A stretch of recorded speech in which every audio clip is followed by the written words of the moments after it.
Welcome back to the Blue Chip Breakdown. I'm your host, Bull. This is P, and that's Bray. We've got a lot of stuff to get to today. I know it's been a while since we've posted, and we haven't really been consistent with the posting, but we've been working on a show at Buford High School, so be looking out for that. Probably in the next couple of weeks. The show is going to be called Gloryland, and they've got a lot of great players. I think that they've got 5 stars in every single class, like multiple 5 stars, so could end up going down as one of the best high school football teams of all time. And Bray, you can kind of speak to some of the Buford players and prospects that they got out there. Well, as y'all know, we got 2024 number 1 quarterback, number 1 prospect. Dylan Raiola had just transferred in. Great arm, one generational prospect. According to 24/7 Sports. We also got 5-star safety, KJ Bolden. Mm-hmm. Tags downhill very well. Great tackler. Is committed August 5th. You also got who we really like in the class. 5-star defensive end, Edric Houston. I know you really like him.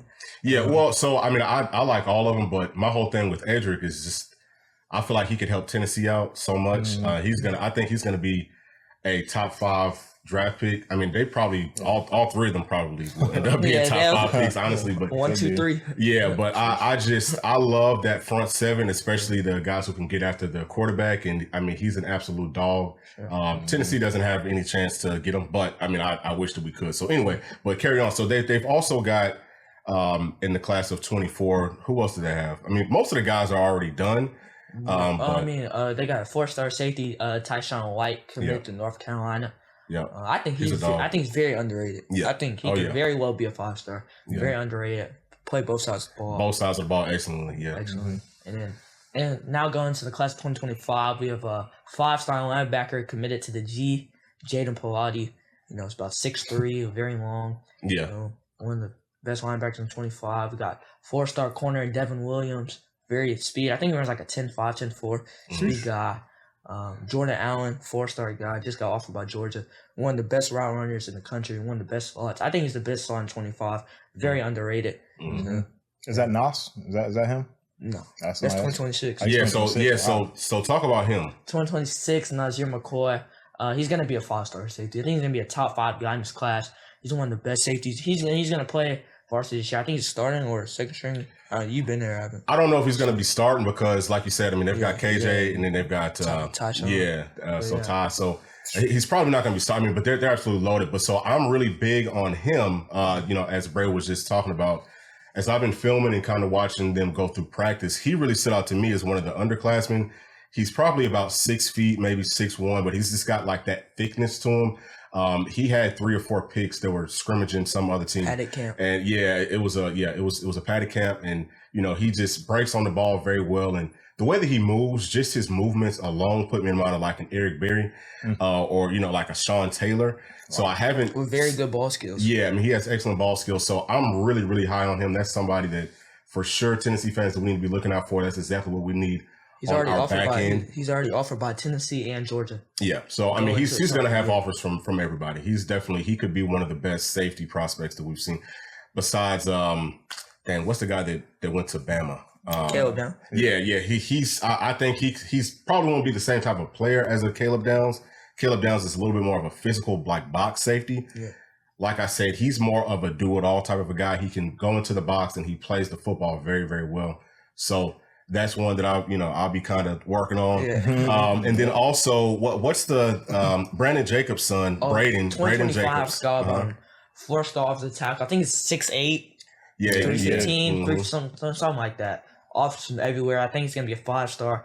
When it's all said and done, he's 6'8" guy. That's another one. You know what I'm saying? I would love for Tennessee to get in on. The right tackle is also really good too. Do you know what his name is? Anyway, they are absolutely loaded. We forgot about Baker. Oh, yeah. 4-star running back Justin Baker. He was a 1-2 punch with Justice Haynes last year.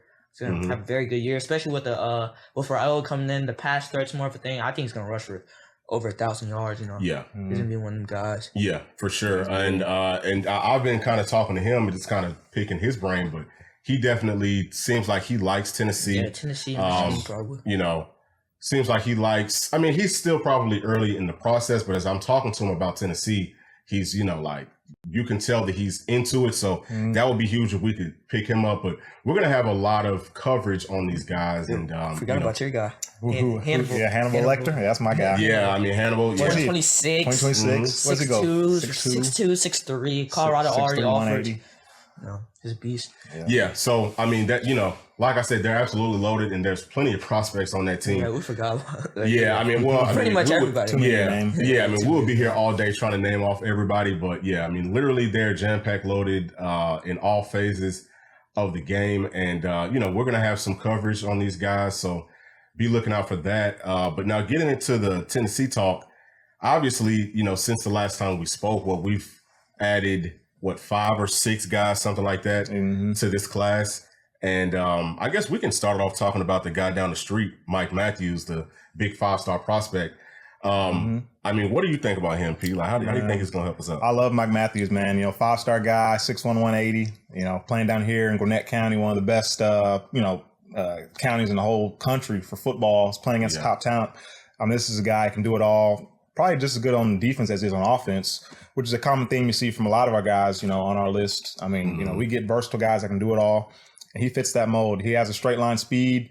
He's not going to go up there and run, necessarily, be the fastest guy on the team, but he's got more than enough speed to run by anybody. Has great body control. High points the ball well, runs great routes. And probably the thing I like most about him, which is also a common theme for our guys, is kind of the off the field. Just when you talk to them, they're articulate. You can tell they have a good head on their shoulders, coachable guys, and just the right makeup to really take that next step. So I'm excited about him. I think he'll be a big time addition and probably compete playing time year one. Yeah, absolutely.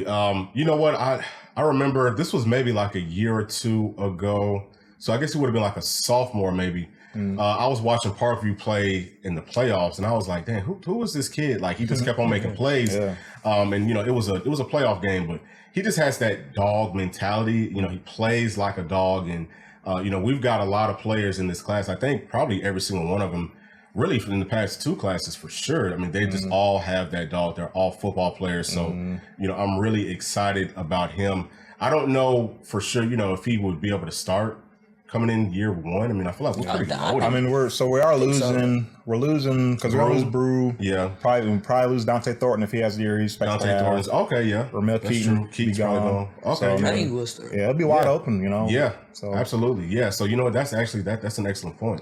So I mean, he's got a really good shot to be able to come in and probably start day one. So the next guy is another wide receiver, Braylon Staley. I really liked his film. I think, honestly speaking, he looks like he's probably just as good as Mike Matthews is. Yeah. I mean, he's an absolute dog, too. He's got that, strong hands, fights for the football, fast guy. Yeah. He's a long guy. He's not really tall, but I mean, what do you... Yeah, he's one of those versatile guys. I mean, a guy who I believe he said, like when they were interviewing him after he committed, that, they already have plans to line him up in the backfield, give him the ball out of the backfield and stuff like that. So already kind of showing his versatility. Guy can do it all. Love his kind of after catch ability, his yak yards. Like I said, strong hands, runs good routes. Another guy, you talk to him, you love the way he articulates himself. I mean, just says all the right things. And kind of has that physicality. You watch this film, you see him playing against some high level competition. Like, just watch the film. These guys are playing hard. He's going across the middle, making tough catches, getting physical, not backing down from contact. So, I mean, just fits the mold of the type of culture we're trying to build. You listen to what Heupel said, kind of their biggest emphasis this offseason is to be the most physical team in the country. And that's at all levels. That's at every position. And we can't wait to see any team that wants to try to stop us. I mean, like, we already know that's not going to happen. We can't wait to see it. They're not going to be the most physical team in the country. We know that. There's a team named the Georgia Bulldogs. Easily going to be the most physical team. Well, we're going to see because y'all got to come up to Knoxville, but we're not going to get way off on a tangent with that right now because we'll be going back and forth all day.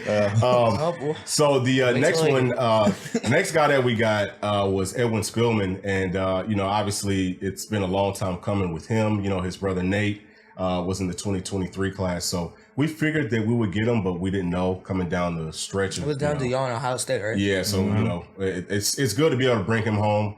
Like P keeps on saying, he's another really good off the field kid. I've talked to him some, and he's just a really gracious guy. Yeah. And I think he's going to be excellent for this team.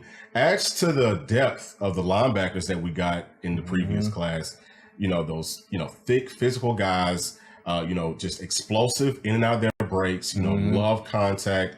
And, he's coming from a great program. So, what do you think? I love him, man. Like I said, physical guy. You see a lot of these guys are super athletic, can cover. These guys can cover in space, can do it all, can blitz, can, step up in the run game. And again, fits that mold we're trying to build. A physical guy, you watch his film, you're going to see a bunch of big hits. So, you love to see that. And kind of like Breland's saying, beat out Ohio State for him. Going back to Mike Matthews, beat out Georgia and, USC, Clemson, big-time programs. Breland Staley had big-time guys we beat him out for. So, you'd love to see that the recruiting is picking up. We're competing with teams that are competing for national championships. We're competing with those guys for recruits, and we're beating them, starting to beat these guys. So it's only a matter of time. It's only a matter of time. Yep. Yeah, man. So this guy over here. So we're gonna keep on going down this list. The next guy was really big, and we actually saw a lot more players kind of follow suit after he pulled the trigger in Boo Carter. So was 5'10", 185-pound athlete. He's an in-state guy. Obviously, that was a huge pickup for us. I don't know. I mean, I guess they want him to play defense. I've seen safety. I've heard corner. I've heard nickel. I heard some offense.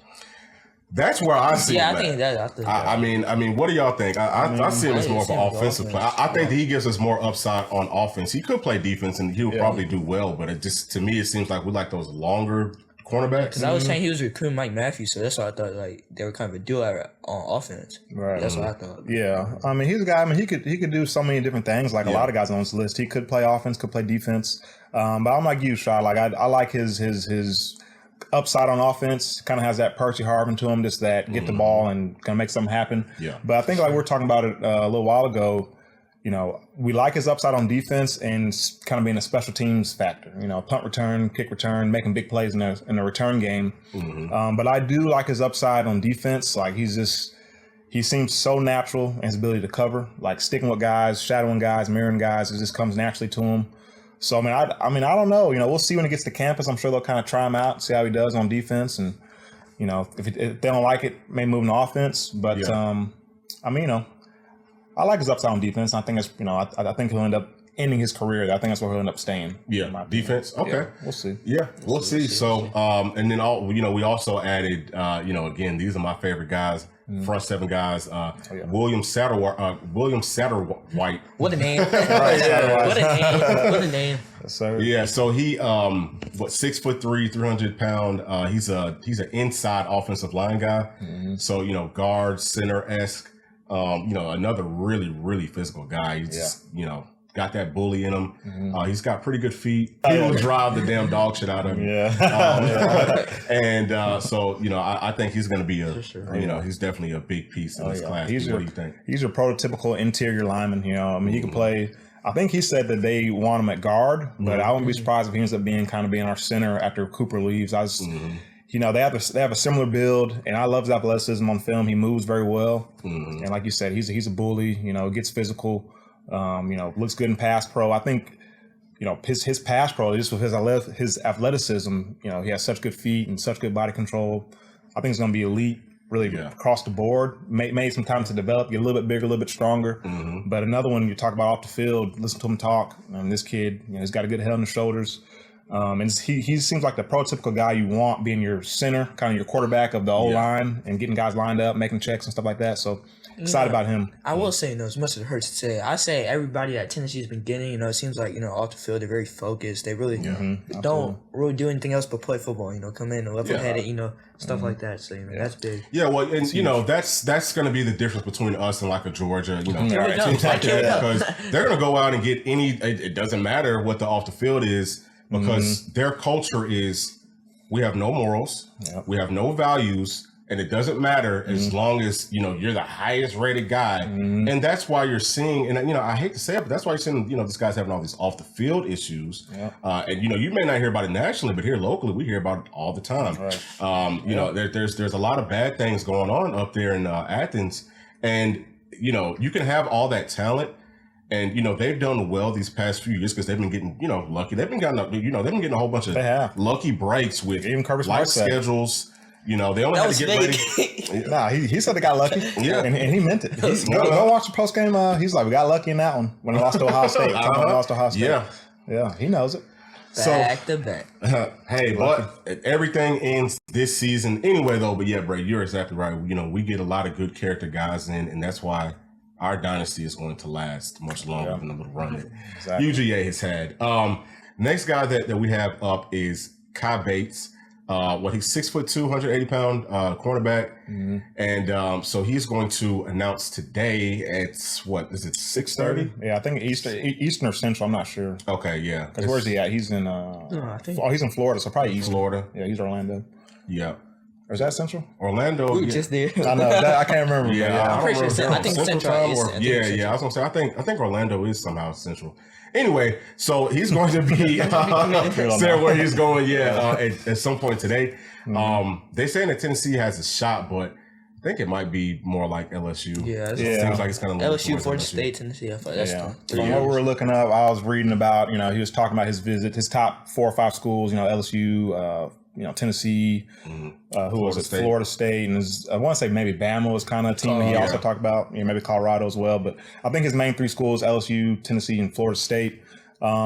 Just from what I read, it seemed like he liked LSU the most. It seemed like he said the tradition and culture there is like unlike anything he's ever kind of been around, and he has his parents have a good relationship with the coaches, and he really likes Brian Kelly, and they have a good plan for him. But for Tennessee, he had good things to say too. He said, he really liked the culture, likes the family vibe, has a good relationship with Coach Heupel, and he said, they went out on the river, and Coach Heupel actually got out in the water with them, which he thought that was pretty cool because he was like the only coach to get out in the water with them. So I think it's gonna be a game time decision. We won't know until he makes his decision. But as far as his upside, you watch his film. He needs some work on his technique with some things, but as far as his feet and his hips, his fluidity, he looks as good as anybody I've seen, like film wise. So, just if he can get coached and developed, he has first round potential, I think. Oh, for sure. So, we'll see. But another guy can play offense and defense as well. So and actually, we was talking about that. He actually looks really good. Catching that freaking football, running routes. What you'll notice is, he gets to full speed like on his second or third step, and it's full speed. Yeah. So there's some guys that can get full speed off of the first step, and that's extremely rare. But usually. It takes guys, about 4 or 5 steps to get up to full go. But to see him running past people in his route so often, and he runs really, really good routes. Yeah. I'm not a big running route guy because I think that can be taught as long as you have the skill set to be able to pick it up. But he runs really good routes, so he's probably very well coached. You can tell he understands football well. He's just a football player. He has strong hands, long arms, really good feet, great hips. Like you were saying, P. So I would love to be able to get him. Y'all think he could play offense at Tennessee? Yeah, if he wanted to. Yeah. Oh yeah, that's what I was just saying. I definitely think that he could play offense. But we've got so many guys who want to come and play offense for us. So he probably wouldn't. I don't know if he would get that opportunity, but I think that he could be a great wide receiver. So just a really versatile athlete. I would love if we could pick him up, but we'll see later on today. Hopefully by the time this video comes out, we'll know where he's going. Hopefully we'll be celebrating him. So who else do we got? Just want to talk about somebody else? I guess it's a few guys that were kind of in the running for Cameron Franklin. Yeah. Or is it Kamarian Franklin? I always get him. I think his name's Cameron Franklin, but or am I thinking about Cameron Fountain? You might be. You're probably thinking about. Okay. Yeah. So Cameron Franklin, I think so. I'm thinking about or Kamarian Franklin, whatever his name is. But he's a five-star D lineman. And I just saw he tweeted. I want to say it was yesterday. So this is the 27th. Or 26th. So 25th, I believe, is when he said it. That he's a decision's coming soon. So. We don't really know where he's going. I know Tennessee was in his top. I think Georgia and a few other schools are up there. It's gone Georgia. But, we'll see. He'll be a big one to add. Had a few other guys. Jordan Ross, another guy we're looking at. D-end. I think it's between us and Georgia and Florida for him. Of course, Ryan Wingo's a guy. I think he's going till December. I think December 20th he said he's going to announce. So I think that's signing day. He'll pretty much announce then. He's a guy we got a shot to get as well. And then, of course, Bennett Warren, probably who have the best chance to get big time, 6'7.5", 315-pound offensive tackle out of Texas. He seems really like us. Now he's one. I went on his Twitter page. And that's what I do. I go to these guys' Twitter page and I look at their likes, and kind of their interactions. And his likes has a whole bunch of Tennessee stuff on it. So I think it's just a matter of time for him. Once he makes his decision, I think it will be the Vols. So, we're still in for a few guys. Yeah. I think we're up to a top 10 class in on 3 and 24/7. So I think we'll keep climbing. Right, Hopefully finish with top 5 class. Yeah, that would be awesome. And then too, Jefferson, he's set to announce coming up here soon. August 5th or something like that. August 5th. There's a lot of guys that are announcing. August 5th. Yeah. I know KJ's coming August 5th. Like there's a lot of guys doing it. Then I think that we could probably get him too. Now, for me, I would really like to get him because I think he's a little bit different from the other receivers that we have in this class in that he's kind of built like a running back. You know what I'm saying? So he's got more of that thicker build. He's not as long. He's about the same height as those other guys, but he's just a thicker guy. And I think that he would be, awesome in Heupel's offense. Another guy that we could just use, coming out of the backfield and doing a whole bunch of different stuff. So I would love to be able to pick him up. I heard he's leaning towards Alabama though, but I heard it's like neck and neck.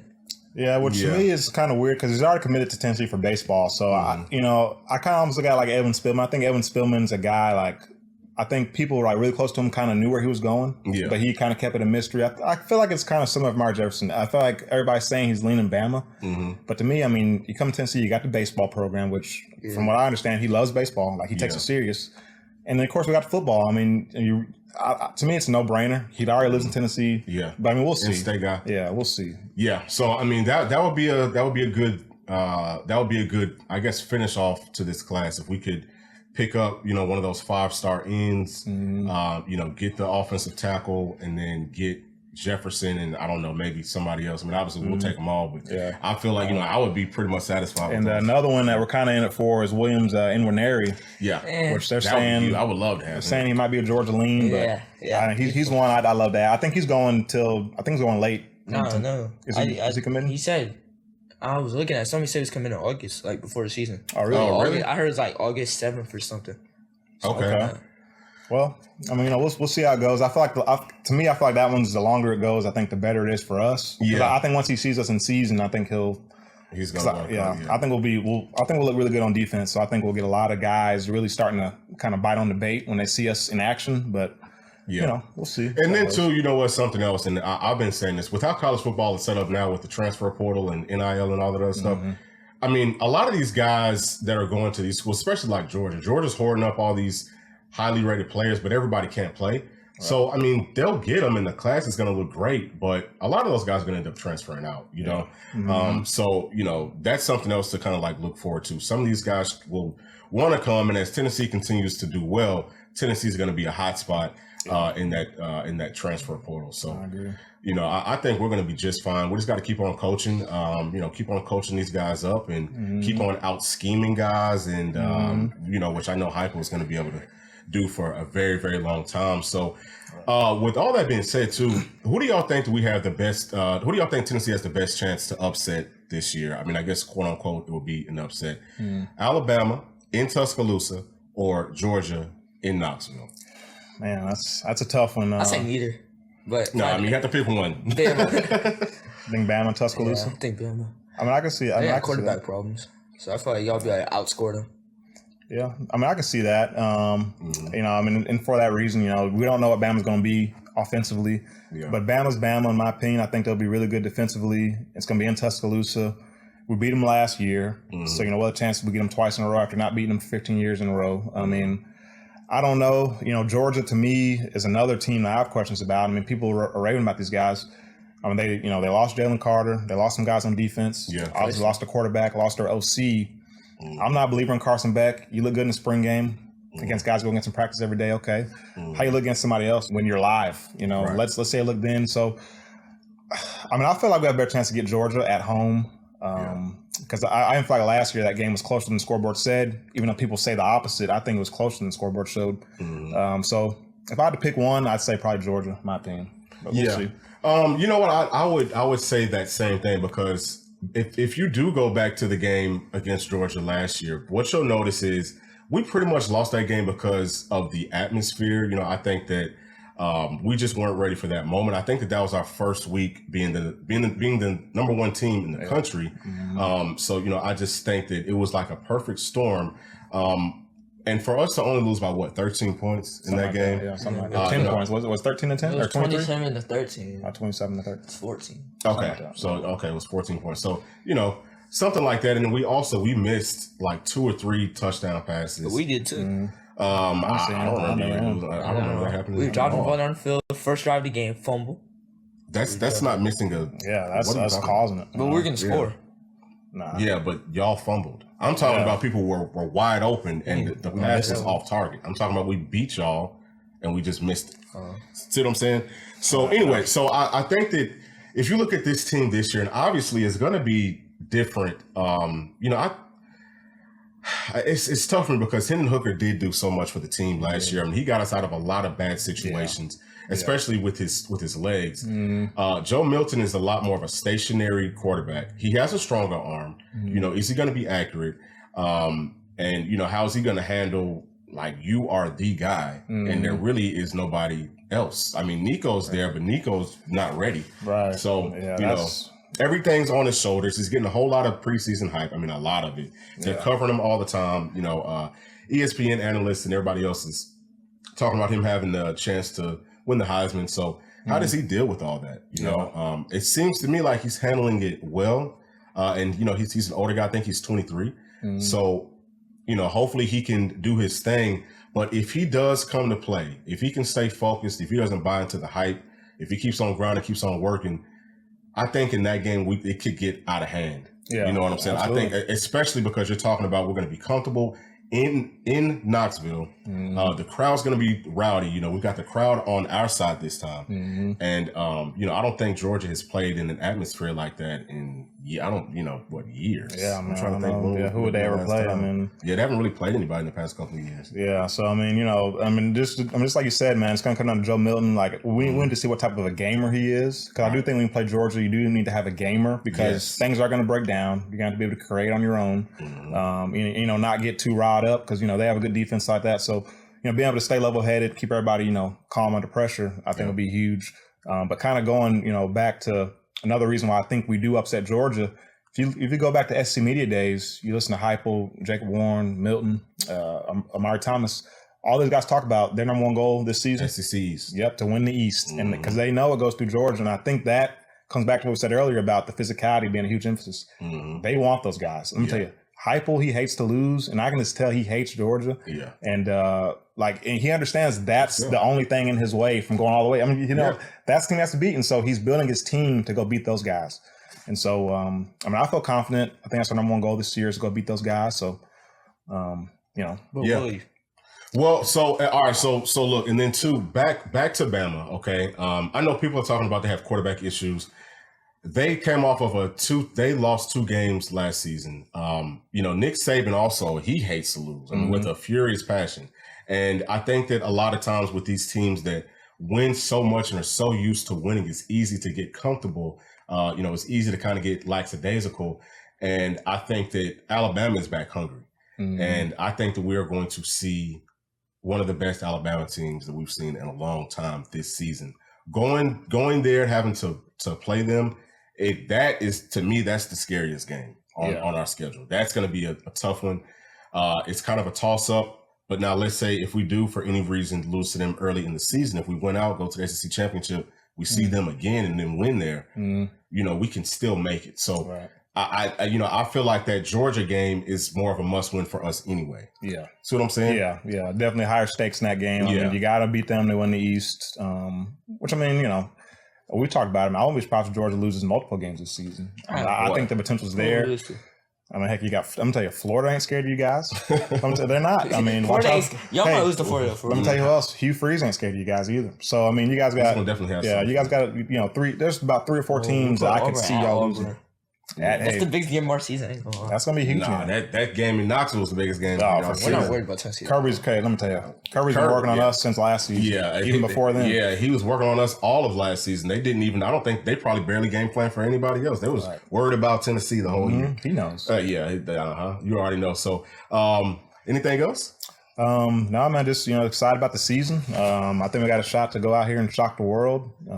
Excited to see what Joe Milton does. That's kind of my biggest thing is.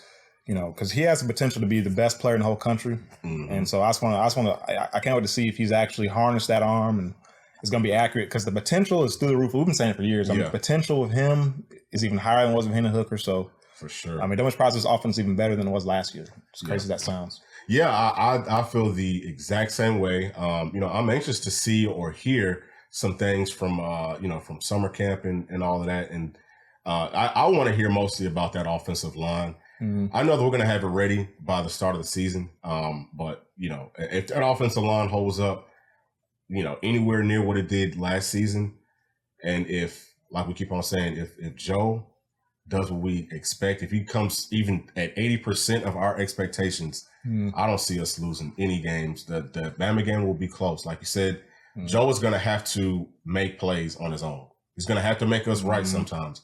I haven't really seen him do that a lot, and that kind of scares me. Yeah. We'll see this year. Maybe those juices will get flowing. We'll see more of that. But I'm in the same boat with you. We've only 3 weeks away from the start of the season or something like that, or is it more 5? Is it 5 weeks? Oh yeah, I think it's like it's like 40 days, something like that. Around 40 days. It's like 5 Okay. weeks. So, 5 weeks. High school football starts 2 weeks before. Yeah, it's usually something like that. Oh, yeah, what was it? It's like September 2nd or September something is the 2nd, first game, something like that. So I mean, shoot, I'm super excited. Thank y'all for tuning in. Again, make sure to look out for our show. It's going to be called Gloryland on Buford High School. It's going to be really, really fun, and you guys are going to get to see a lot of behind the scenes with one of the best football teams, probably, for sure in the history of this country. And, we're going to do our best to be more consistent with the posting, especially with these podcasts. So thank y'all for staying tuned and for rocking with us. Make sure to like, subscribe, and we'll see y'all on the next one. Peace. Okay, hey, give me one more time. Give me one. We came out on fire. Hey, what's up? Come on, son. Okay. Hey man, no, you stay. Okay. No, you're over here. Yeah, we'll split you up, bud. What's up then? I bet. Hey, bring out the microphone, but is he gonna do something? Still gonna rip. He dropped it. Yeah. Shut down. Oh yeah, Bray, talk yourself, Bray. Come on, let's see. Let's see. Hey, tell him. Hey, let's go.